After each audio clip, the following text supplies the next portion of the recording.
Hola, buenos días. Soy la doctora Nerea Gil, soy médico especialista en endocrinología y nutrición, trabajo en la clínica Piniés y hoy vamos a hablar un poco de las pautas de alimentación para pacientes con asma. Entonces, lo primero que tenemos que tener en cuenta es la base de la patología en el asma, para ver cómo podemos mejorar desde la alimentación esta patología. Entonces, lo que ocurre en el asma es que tenemos como bien sabéis, una hiperreactividad bronquial y esto va a producir una inflamación en el tejido pulmonar. Entonces, lo más importante en nuestra alimentación va a ser que aumentemos la cantidad de alimentos que sean antiinflamatorios. Alimentos antiinflamatorios sobre todo van a ser aquellos ricos en omega 3. ¿Vale? Entonces tenemos por otro lado que intentar evitar lo contrario, todos aquellos alimentos que vayan a ser proinflamatorios. ¿Estos qué alimentos van a ser? Pues los alimentos ricos en azúcares, alimentos procesados. Además, los alimentos que son muy ricos en azúcares tienen otro problema para los pacientes asmáticos, que es que para su degradación necesitan consumir más oxígeno. Entonces esto va a hacer que tengan más trabajo respiratorio y que aumente más la dificultad respiratoria. ¿Vale? Entonces, teniendo claro estas dos cosas fundamentales en la alimentación, vamos a intentar dar unas pautas básicas para ver cómo podemos hacer un poco la alimentación ideal. ¿Vale? Entonces, como punto número 1, hemos dicho que lo más importante va a ser aumentar el consumo de alimentos antiinflamatorios, ¿vale? Porque va a disminuir la producción por el organismo de aquellas sustancias que aumentan y perpetúan la inflamación que ya tenemos per se en esta patología. ¿Vale? Entonces, ¿qué alimentos son antiinflamatorios? Pues lo tenemos en muchos grupos de alimentos, ¿vale? Los tenemos en el atún, en las sardinas, en la cebolla, en el ajo, en el brócoli. Todos estos alimentos tienen propiedades beneficiosas y van a ser muy ricos en omega 3. Además, tenemos que hacer una alimentación rica en vitamina A, en vitamina C, en vitamina D, que también son bastante antioxidantes y antiinflamatorios. Y esto también incluye a los polifenoles, que tienen propiedades también beneficiosas. Punto 2. Muy importante que vigilemos el aporte de proteínas. Las proteínas, como bien sabéis, son la base de la producción de nuestra estructura. Tenemos que mantener nuestro organismo y las proteínas se van dañando y se van reestructurando a lo largo del día. Además, los pacientes asmáticos muchas veces utilizan corticoides, lo cual aumenta la degradación de las proteínas. Entonces, tenemos que hacer hincapié en que haya un buen aporte de proteínas, ¿vale? Sobre todo en algunas etapas de la vida, como puede ser en niños, puede ser en adolescentes o en pacientes ancianos que tienen una fragilidad mayor muscular. ¿Vale? Entonces, es muy importante que vigilemos el aporte de proteínas. ¿Dónde vamos a encontrar proteínas de alto valor biológico? Que son las que nos sirven para reparar estructuras. Pues en la carne, en el pescado, en los huevos, también en la leche, en el queso. Esas son las proteínas de mayor valor biológico. Son las que tenemos que vigilar, que estemos haciendo un buen aporte. Punto número 3. Tenemos que vigilar la hidratación. Es importante que haya mínimo 2 litros de ingesta hídrica, o sea, agua, intentar evitar refrescos, bebidas azucaradas, otro tipo de ingesta que no sea líquido, tenemos que intentar evitarlo porque nos va a aumentar, aparte de las calorías, nos va a aumentar el gasto, como hemos dicho antes, respiratorio, nos va a dificultar más la respiración. Por lo tanto, la recomendación es agua, ¿vale? Mínimo 2 litros, porque ya sabéis que las secreciones están aumentadas también en los pacientes asmáticos, entonces para fluidificarlas lo ideal es que haya una buena hidratación, ¿vale?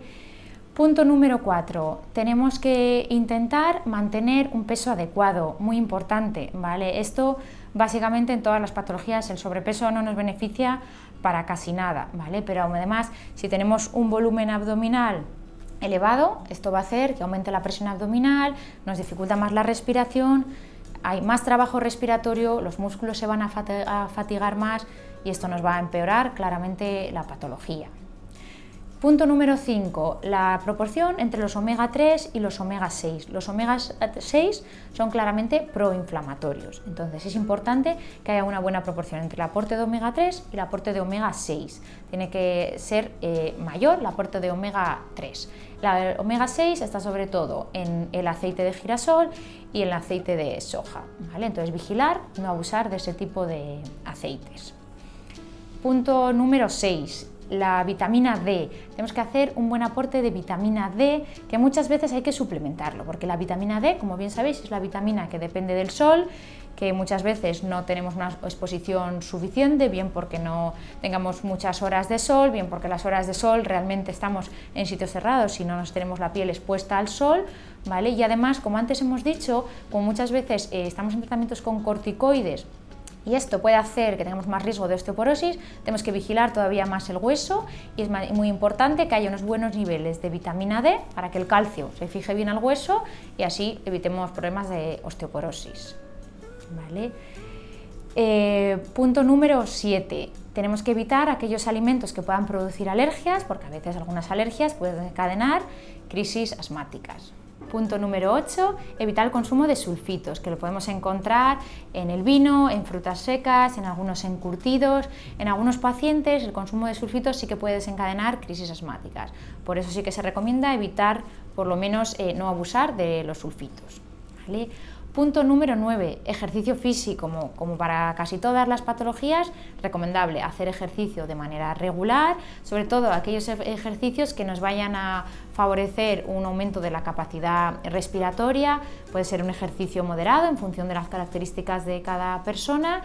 Y pueden ser recomendables ejercicios como la natación, como pilates, como caminar, en función de lo que pueda cada uno.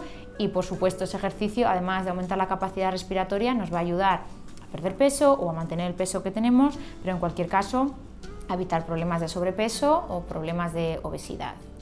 Y punto número 10, evitar, como hemos dicho al principio, abusar de azúcares, comidas procesadas, grasas saturadas.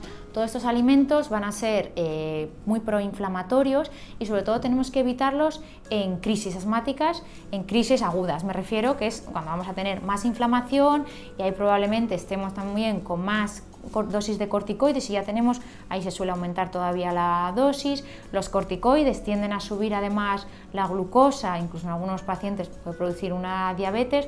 Si además nosotros aumentamos ahí el consumo de azúcares, de dulces, etcétera, vamos a perpetuar aquí el círculo vicioso. Entonces, importante no abusar de todos estos alimentos. Entonces, con estos 10 puntos, esto sería un poco la base de la alimentación, lo ideal para pacientes asmáticos. Como veis, no se aleja mucho de una pauta de alimentación de una dieta mediterránea. En cuanto al aporte calórico, pues esto ya sí que sería un poco en función de las características de cada persona, en función del peso en el que esté y de las necesidades, ¿no? De si tenemos que mantenernos en el peso, si tenemos que bajar, si tenemos que subir, pues ya sería un poco adecuarlo. Pero básicamente, como mensaje claro, es que tenemos que evitar todo aquello que sea proinflamatorio, que tenemos que favorecer todo aquello que sea antiinflamatorio, porque nos va a disminuir toda la inflamación a nivel pulmonar, nos va a favorecer que haya unas mejores condiciones respiratorias y nos va a mantener un óptimo estado de salud. No hay unas pautas de alimentación que nos vayan a curar el asma, pero sí que nos va a permitir que nos encontremos en un mejor estado de salud. Muchas gracias, ha sido un placer.